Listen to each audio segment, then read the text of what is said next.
Hey guys, welcome back. In this video, I'm going to show you how to add Popup on Shopify. Let's get started. So in order to do that, what we can do is we can head over in here. So scroll down until you get to these apps. Now under these apps, what you can do is you can just head over and search in here for Popup. So let's click on the search Popup on Shopify App Store right here. Then you should be able to see a few more options based on the search results, like all of these things right here.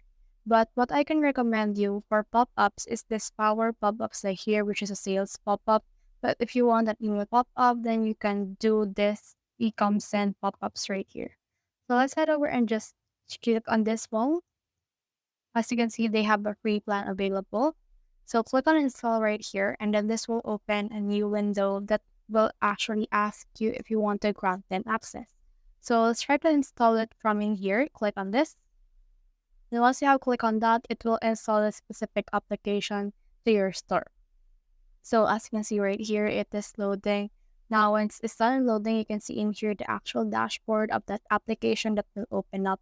And on this dashboard right here, you should be able to see some pop-up templates that you can integrate on your theme right here. So let's just wait for that. And as you can see, this is what it looks like. Just click on got it right here. And you can see in here that some templates that you can choose from. So for example, I want to use this template right here since this looks really good. Now in here, I can actually click on this publish right here. And then once I click on this publish, I just need to select where to install it. So let's click on select right here. And let's put this on my home page.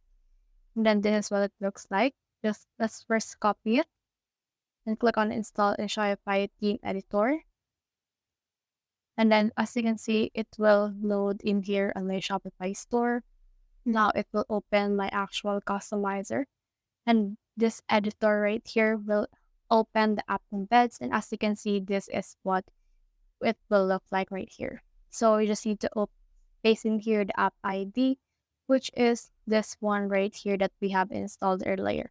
So let's put that right here. And then let's just head over and save that. And in here, you should be able to add this in here on our app settings, as well as this settings right here on our thing. So once it's been done, you should be able to click on save right here. And then when you head over and open your store, there's a pop-up that will show. So that's the whole process. If you have found this video helpful, simply leave a like, or subscribe because it helps me reach more people. See you soon.